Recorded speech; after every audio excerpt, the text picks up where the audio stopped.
Confucius Teachings on Building a Happy Life, 26. Guidelines for being a good person.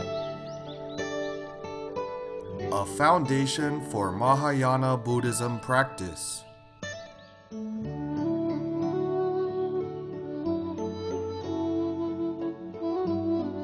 Validated by Master Jingkong. Speaker, Teacher Tsai Lixu.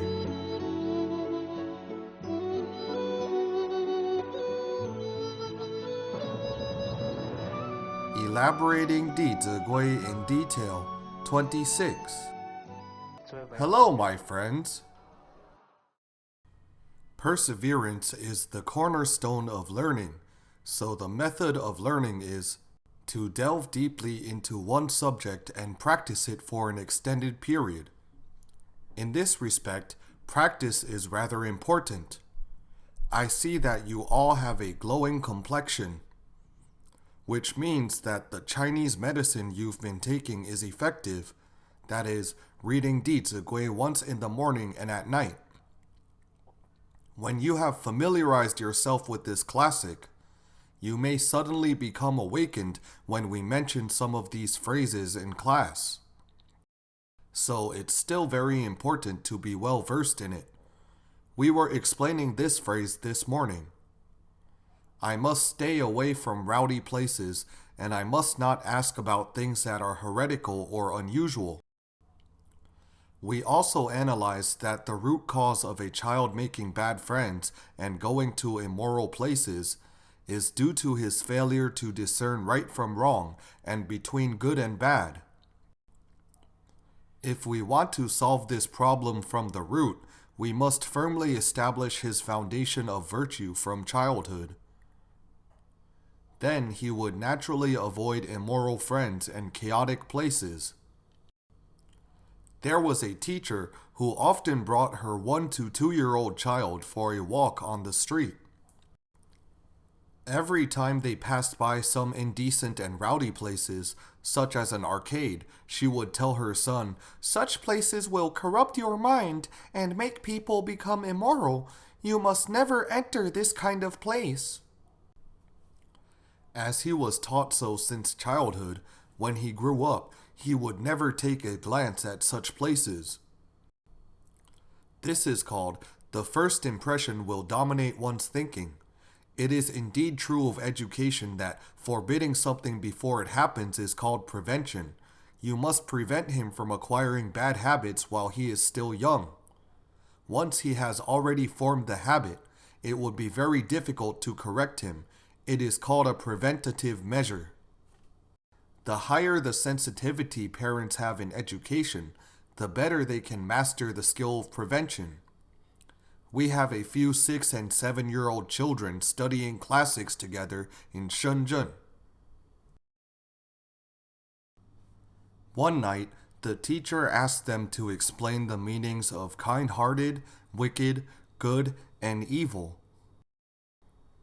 These 6 children gave the following answers. Let me read them aloud for you all.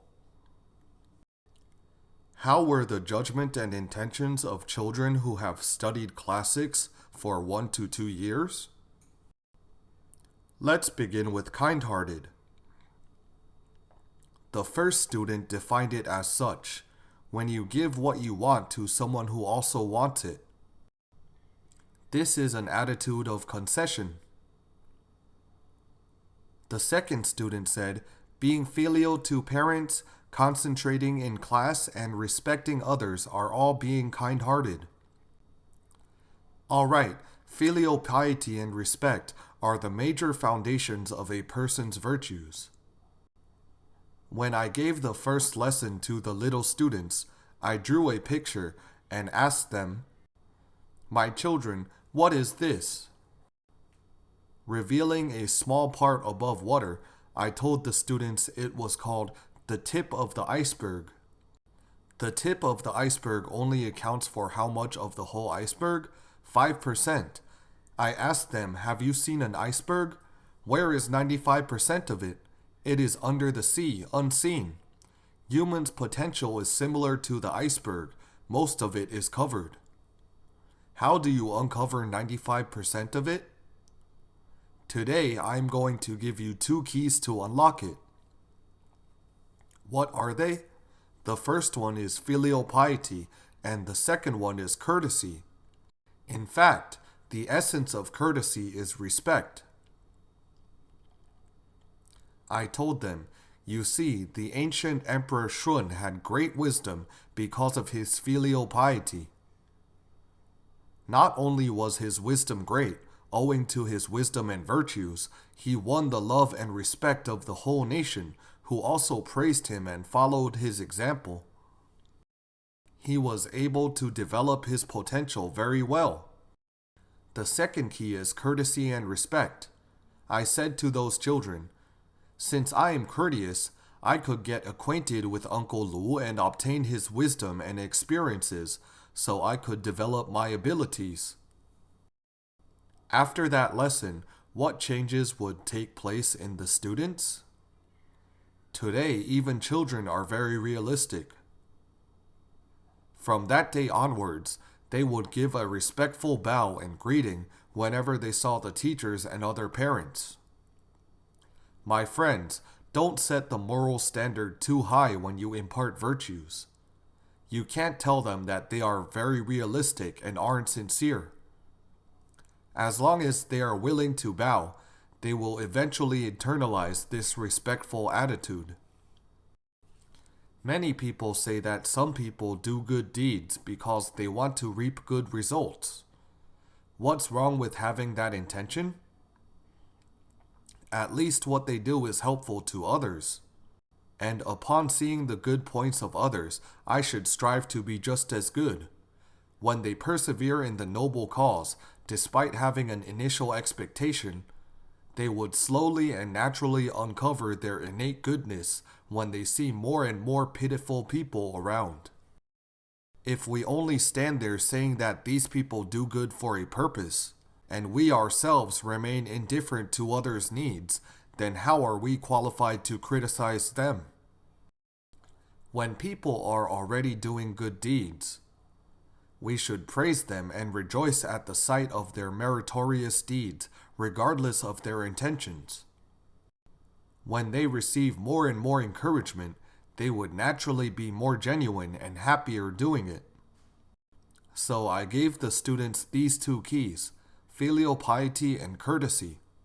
When can we unlock our potential? There is no age limit for these 2 keys. An 80-year-old can do it too. On the 4th day of my lecture in Hangzhou, a 70-year-old elder suddenly came up and said to me during the break, Teacher Tsai, I only attended the first lesson of life at 70, filial piety. But it is never too late to start. Confucius said, if a person hears Tao in the morning, he will have no regrets even if he dies in the evening. As long as we understand the truth and really practice it, our life would definitely not be in vain. There was a 60-year-old who brought her son to listen to our lectures in Shanghai. On the first day, after the lecture about being filial to parents at home, before lunch she came to our table very excitedly. She said that she finally understood why she couldn't make further progress after decades of cultivation. Despite endless learning, she still couldn't find the reason why her intention was not sincere and respectful enough. It wasn't until she had listened to the lesson on being filial to parents at home that she suddenly realized that she had neglected the first level and had went straight to constructing the third level. Others might advise her, saying, "Come down and start with the first floor." Hearing this, she might reply, "I'm already on the third level. Why are you asking me to go down?" Actually, when we are on the third level, we are only supported by 2 bamboo poles. Though we are now standing there, what could happen at any time? When someone kindly persuades her, saying, "Come down," she would say, "Your practice is worse than mine. How can you ask me to come down?" When this elder realized how important it is to establish a solid foundation and why she was still swaying, she finally found the underlying cause. Only when people have understood the truth will they have peace of mind, and every step they take in the future would be steady and practical. We just learned from this student that being filial to parents, concentrating in class, and respecting others are all forms of kind-heartedness. This is developing foundational virtues, filial piety, and respect. The next student said that being able to practice Dizigui is being kind-hearted. The next student defined it as being able to implement chapters 1 to 18 of the classic of filial piety, obeying teachers' instructions, and applying the teachings of general etiquette essentials. They could even remember general etiquette essentials by heart. A little boy went to look for his friend, who happened to be not at home. He then folded a paper crane and put it at his friend's gate to indicate that he had stopped by. Don't underestimate children's ability to be flexible. They can take what they have learned and practice it in life. The next student said that having wisdom is being kind-hearted. Another student said it is virtuous acts. Still another defined it as taking initiative in doing one's duty. My friends, such states of mind have reached the level of knowing how to self-introspect and examine whether our intentions are true or false. The next students interpreted kind-heartedness as doing what you know is good and understanding the truth. Let's look at wickedness. How did children interpret this? The first student defined it as not helping people. The next said it is deceiving others and wasting things such as electricity, water, life, substances, and time.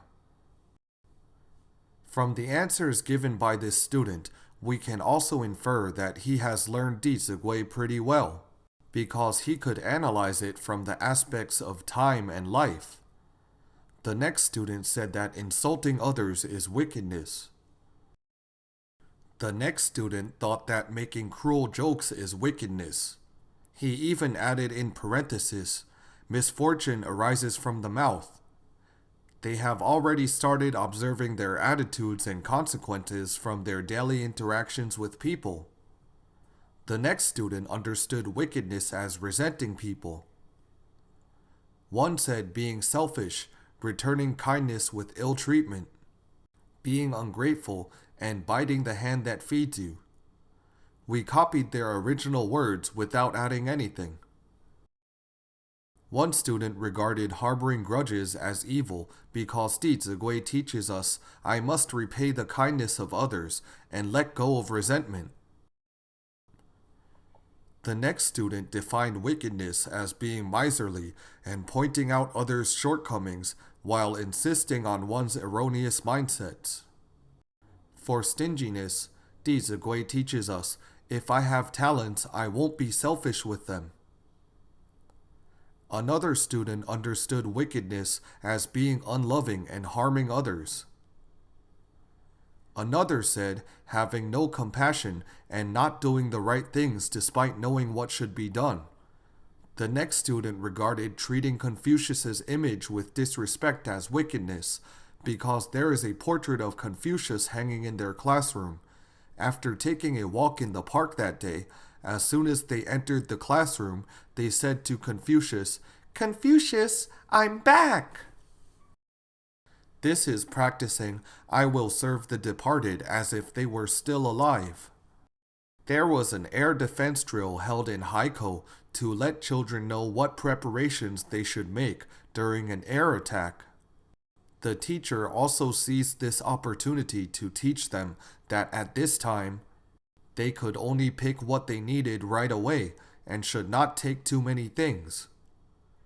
The teacher further guided them to bring some water because they might feel thirsty. They noticed that every child would take different things. Children who felt more insecure would bring a lot of things with them. One of them didn't bring anything. He ran to the table, opened the drawer, and took out a framed portrait. He had taken out Confucius's portrait and told his teacher that this should be taken. The teacher was moved to tears on the spot. Even in such a critical situation, since he could first think of Confucius's image, I am sure he will definitely be able to think of Confucius's teachings when he encounters the tests of life in the future. Next, another student thought that being afraid of hardships is wickedness, because every week their teacher would teach them a phrase. One states, if you are afraid of hardships, you will have to suffer for a lifetime. If you are undeterred by hardships, you will only endure them for a while. Because if we work hard while we are still young, we will enjoy fortune in old age. The next student regarded doing good superficially but bearing evil thoughts as wickedness. They know that our words must be consistent with our deeds. Another student said that being unfilial to parents is wickedness. Another said thoughts of causing destruction. The next student interpreted wickedness as saying your mother is stupid when she doesn't know something. Another two students defined it as being unable to practice Dizigui and thinking negatively that something is unachievable when it is actually possible. We must not be afraid of difficulty. Mencius said, "What kind of man was Shun? What kind of man am I? He who exerts himself will also become such as Shun was." The next student regarded doing to others what you don't wish others to do to you as bad. From this sentence, we can tell that this child has a good foundation in Chinese. These children are already able to take turns teaching moral lessons. Don't underestimate their savviness. Actually, studying Wenyan is not as difficult as we imagine. In our next lesson, I will share with you my experiences in learning Wenyan. One day, this child's mother told him that learning is like a boat sailing against the current. If you don't advance, you will retreat. He thought about it and said, "I can understand it, Mom. Learning is like riding a bicycle on the slope. If you don't progress, you'll regress." So he experienced some truths from his own life. The next student said that talking loudly and disturbing people are bad. The last student said, "If I tried to cover up my faults, I will be doubly wrong." So from these children's interpretations of kind-heartedness and wickedness, we can deduce that they have a ruler for measuring right and wrong in their hearts. When they have practiced like this for 3 to 5 years, I am certain that they will be able to establish a firm foundation. Only then can parents sit back and relax. So we should know how to calculate the return on investment in life. The next phrase states, "I must not ask about things that are heretical or unusual." It teaches us to refrain from inquiring about evil and indecent matters, as it would corrupt our own soul. We have to be very cautious about the people, environment, and even the television programs which children come into contact with. Because before children grow up, parents are their two very important teachers, two living bodhisattvas. We must properly protect children from exposure to negative influences. After they have become depraved, you have to spend more time and energy to erase their polluted mindsets. It is utterly important to make a cautious start and forbid things before evil can manifest. Today, not only do adults follow the latest trends, what about children? What are the most popular movies now? Many horror movies, right? They are very scary, so after watching these films, what would happen to these children in the middle of the night? You see, people do a lot of things which are not at all helpful to their life, and even abuse themselves. This is called spending money to seek suffering. People aren't living the life of a human being now. We must guide and even initiate children to appropriate hobbies. When you let children engage in healthy entertainment that is very helpful to their physical and mental health, they will naturally and happily accept it after a long time. Activities such as hiking, camping, and other experiences are pretty good. By getting involved in these types of leisure entertainment, children can gradually accumulate and grow their love for nature as well as exercise their willpower. We must first lead children in the proper direction. Let's recite the next verse. Before passing through a door, ask who is there. Before entering a hall, I must call out. When people ask who it is, I will answer with my name. Me and I don't make anything clear. When using other people's things, I must clearly ask. If I don't ask, then it is stealing. When borrowing things from people, return them quickly.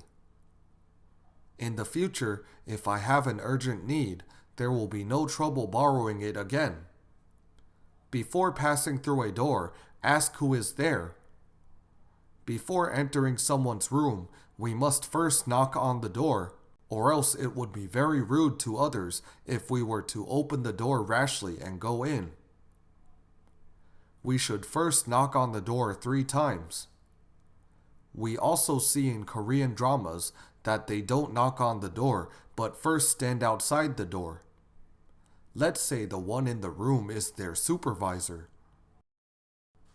He would say, Master Du Feng, it's Shang Wo. He would first stand outside and let the person inside know. If that person is busy, he would say, please wait for a while. If he is available, he would ask him to come in. Etiquette is the most beautiful distance between people because it lets you get along with others very comfortably without any feeling of abruptness. This is the correct action to take before entering someone's room. We can extend this point a bit. Let's say we will go to someone's house as their guest. Based on this teaching, before passing through the door, ask who is there. Before visiting, we can first inquire about his family members. We would then know that he lives with his parents and elder sister, for example. Since people often talk about their family situation when interacting with friends, we may further understand where his older sister works and that his mother caught a cold a while ago. Or you may even hear what kind of food his mother loves. You must pay attention while listening. Now that the timing is right, you may want to buy his mother some food she likes. Auntie, I heard you like oranges, or whatever she likes to eat. What would be the first impression you give? It would be very good. My friends, do you know how to woo a girlfriend now? You shouldn't only court her, but what should you pursue? Please don't spread what I just said around. As the ancient said, finding the perfect match in marriage is definitely not a matter involving only 2 people, but that of 2 families who can get along harmoniously. Most marriages that aren't blessed by the parents will not enjoy happiness. Nowadays, people who are getting married write on their wedding invitation, "The two of us will be married on such and such date." They only wrote "the two of us" on the invitation, but who should be the main hosts? From these words, we can see that the young generation is very disrespectful. Such a grand occasion, but they just wrote their two names and their parents were not mentioned. This is what young people like us must carefully reflect on. What is usually the success rate of marriages like this? If they are happy, they get married. What happens when they become unhappy? So respect is crucial. When we go to a friend's house, we must also be able to care for his family members, as doing so would create a harmonious atmosphere. I also have this principle when I make friends, because when your friend's parents often hear your name being mentioned by their son, they may wonder who you are since you are so close to their son. Would they have their thoughts and worries? He is so close to Tsai Lixu. What if Tsai Lixu is an immoral person? It is vital that we take initiative to give our friends' parents peace of mind. When did I start to have this attitude? In high school, I was incredibly close to a male classmate. I attended Kaohsiung High School. His mother was very worried because she had heard that there were already homosexual situations at that time. So his mother was anxious that we were getting too close. From this matter, I realized that when we make friends, not only should we be close to our friends, but also to their family members. I have two intimate friends in China who are husband and wife. It happened that I was to go to their house, as we had agreed to go and set free captive animals together. Then I thought that young people like us now tend to interact with our friends, but rarely come in contact with the other party's parents, so I felt that this was improper. That day, I figured that my friend might wait for me at the gate, and we would set off right away before I had a chance to enter their house. So I suddenly had a flash of inspiration to buy a basket of apples. What were they for? Since I was carrying the apples, they would surely invite me into their house. Was I cunning or what? So long as we harbor kind intentions, it's all right. Sure enough, when I reached their house, 3 bicycles had already been brought out and they were ready to go. I said, "It is rare to have the opportunity to come to your house. It would be a waste if I didn't go in and greet your parents." So I went upstairs with them, and when I saw his parents, I felt a close affinity with them. I inquired about their life and well-being. After chatting with them for 3 to 5 minutes, they advised us to quickly set off on our journey since we had something on. Actually, these elders were very polite and considerate of others. So the 3 of us left the house. That night, my friend called me and said that his parents wanted to treat me to a vegetarian meal prepared especially for me. I have been a vegetarian ever since I learned that a vegetarian diet is healthier 5 to 6 years ago. So the meal that we had together was all vegetarian. What the Chinese say holds true. Meeting in person creates a better connection. The meal has made our relationship very close. Then my friend introduced to his parents that I was working at the Center of Chinese Studies for the Young, so I was more specialized in the study of children's education. His mother happened to be taking care of his little niece. Because the grandparents would inevitably dote on the child more, my friends often had to correct his parents, but his mother never listened. They felt that they were in a dilemma. Later, after the meal, his mother talked to me about the problems of educating children, and I shared with her about whom we should serve food to first at a meal. His mother suddenly had an awakening. I discussed many ideas with her, such as tempering justice with mercy when educating children. Every time I brought up these ideas to her, she would wholeheartedly agree. My friend, who was sitting next to his mother, said, "I've been telling you, but you never listen." He kept repeating this sentence right there. My friends, should he interrupt like that?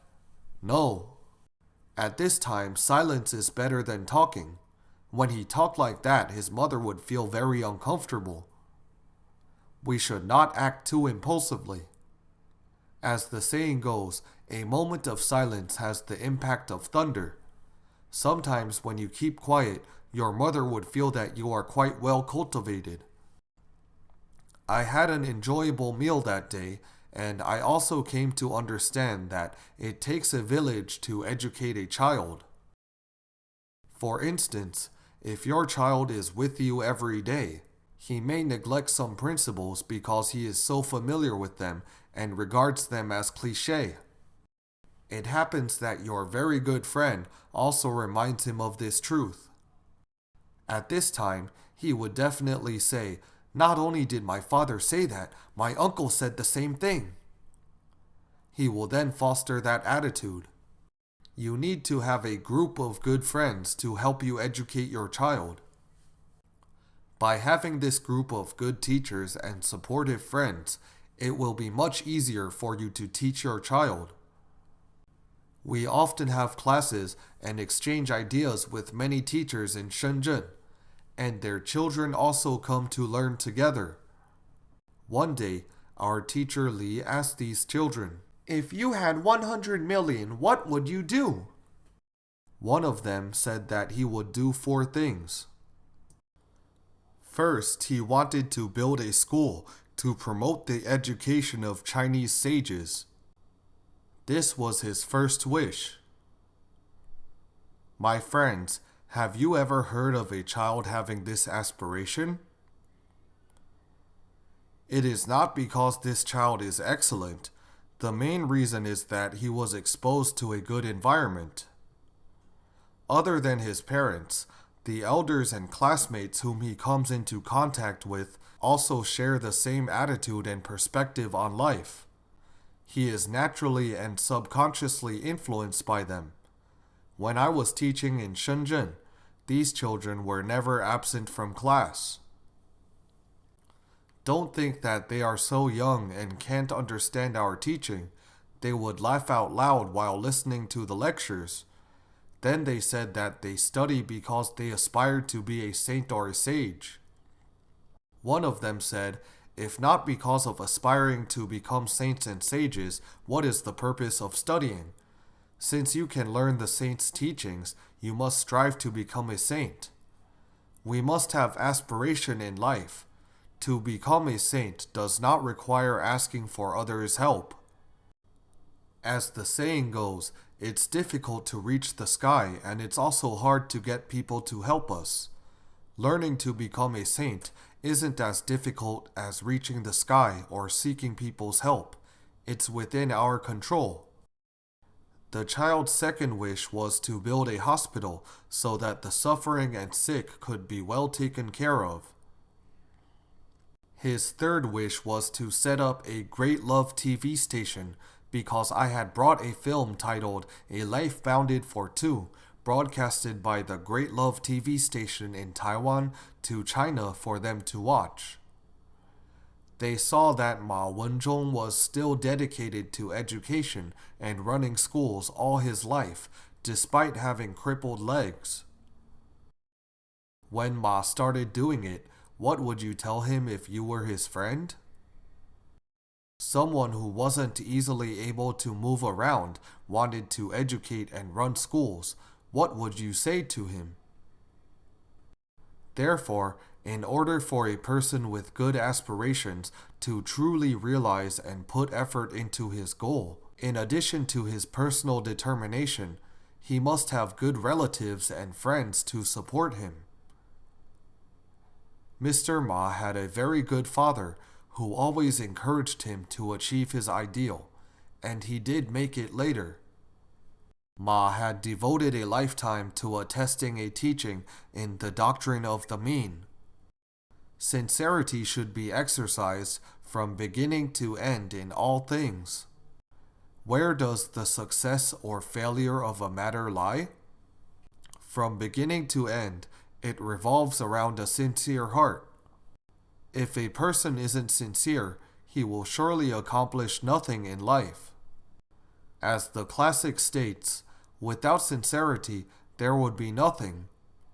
My friends, this verse is a truth. When you see many insincere people driving big cars and living in huge houses, does it indicate this truth is inaccurate? No. Perhaps their father or grandfather left some inheritance for them. But after they become insincere, their blessings will be exhausted bit by bit. Then this habit of extravagance will be transmitted directly to their next generation, and their fortune will be lost in no time. We must be able to observe the sequence of events. We must use our wisdom. Only sincerity can withstand the test of time, so it's said that the individual possessed of the most complete sincerity is like a spirit. Later, owing to Mr. Ma's love of education for children, his girlfriend took a very long train journey to come and help him, and married him. He also gained more and more people to support his cause. A person's sincerity can awaken the sincerity in others.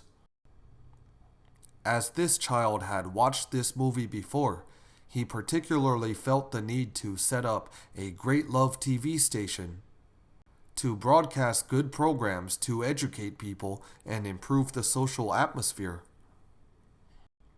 Never underestimate children's judgment. He had heard Professor Jin Kong say that the country's leaders and broadcast media are the most powerful people who can save this society, because they can instantly transmit the saints' and sages' teachings to the whole world. Because children have already accepted these teachings since young, they are able to imprint them permanently in their mind. This was his third aspiration. His fourth wish was to become teacher Tsai. Dear parents, don't be too happy. If this was your son, would you be happy? Yes. But when his mother, who had been away from home giving lectures elsewhere, heard about her son's aspiration, she called him and said, "Son, I'm delighted to hear that you have such lofty aspirations, but you don't have to wait until you have 100 million to realize them." My friends, this mother is very sensitive. She doesn't want her son to just make empty wishes. Instead, he should start implementing them in his daily life with every step he takes.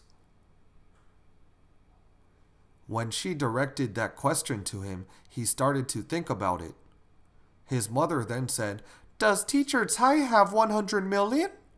As long as we are very knowledgeable and have very good intentions, even if we don't have 100 million, we can still make positive contributions to society." This mother was reverting her son's aspiration to the present, so that he could seriously improve himself now. Therefore, having a good environment is the main reason children have such a mentality and perspective of life.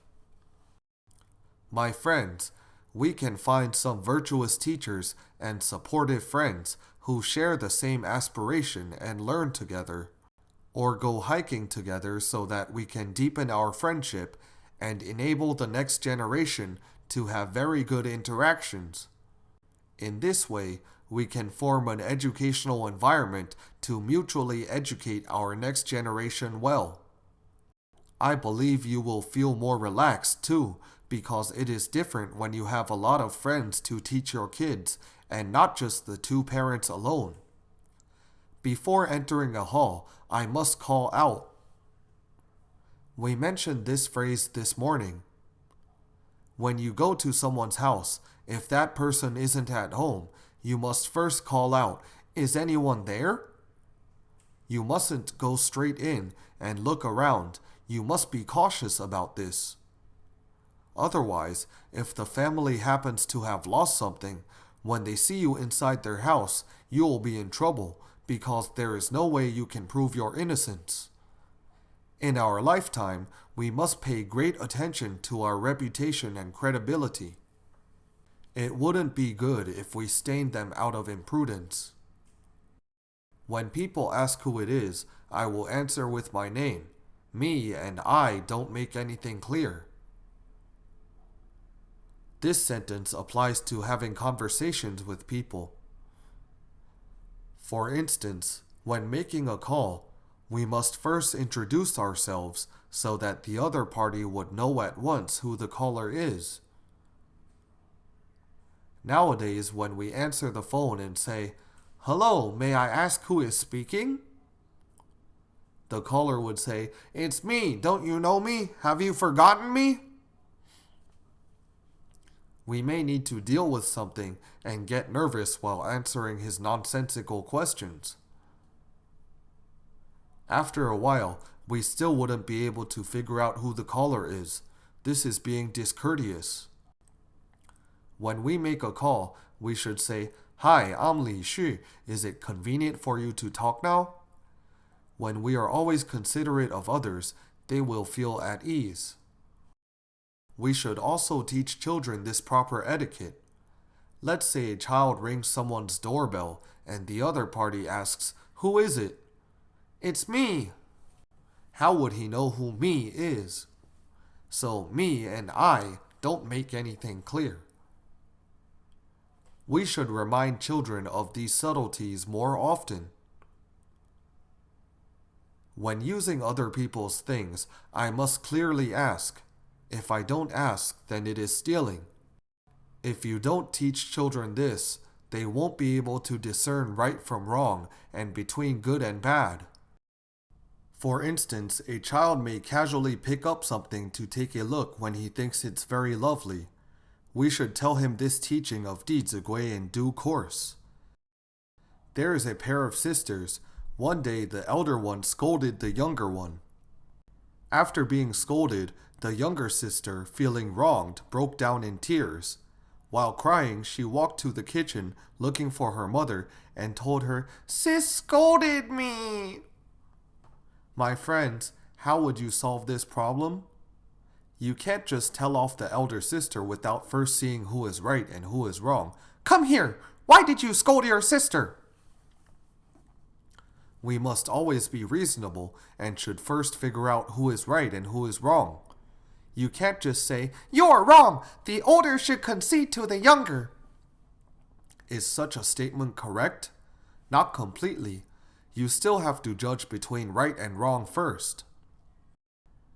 But her mother neither reacted impulsively nor leisurely. Still cooking, she asked the younger sister, "Why did your sister scold you?" She said, "I took her toys without telling her, so she scolded me." As the little girl had learned Dizigui before, her mother just said, "When using other people's things," the little girl continued, "I must clearly ask." "If I don't ask," said the mother, "then it is stealing," the girl said. As she finished saying stealing, she started crying and said, "I don't want to be a thief." One crucial point is that we must share a common language and standard of behavior so that we can communicate well with our children. As this little girl is well versed in Dizigui, having this phrase quoted in such a situation, how long will she remember it? She is only 2 to 3 years old, but she will remember it for a lifetime. It will bring immense benefits to her life. When we teach children, when using other people's things, I must clearly ask. Of course, we adults must be able to practice it too. In the last lesson, we mentioned a foreign company in China which, out of many applicants, only shortlisted a few candidates for the second test. Then the boss said, "I must see to an urgent matter. I'll be back in 10 minutes." Soon after he exited the room, these youths who had already gone through the initial test began to flip through the files. Dizigui teaches us, when using other people's things, I must clearly ask. If I don't ask, then it is stealing. Later, all of these applicants were disqualified. These young people said that they were not taught about this since childhood, so they felt that they were treated unfairly. So we have the responsibility to impart the saints and sages' teachings to them. Furthermore, when you want to use someone's things, you can't just pick up their pen, for instance, and ask if you can borrow it. Perhaps that pen was a gift from her boyfriend and is exclusively for her to use. But since you are already holding it, she can only say yes. We can't borrow things like this. It should be personally handed to you by that person. Only then are we being polite. Ask, "Can I borrow a pen?" Let the owner decide which pen to lend you. We should also be considerate of others in these details. When using other people's things, I must clearly ask. If I don't ask, then it is stealing. We will stop here for today. Thank you, everyone. For MP3 and full transcripts, please visit mahayanapureland.org. No copyright. Welcome to Circulate.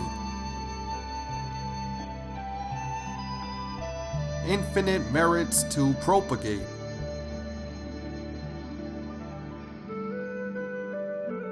Filial to parents, respect to teachers. See you again.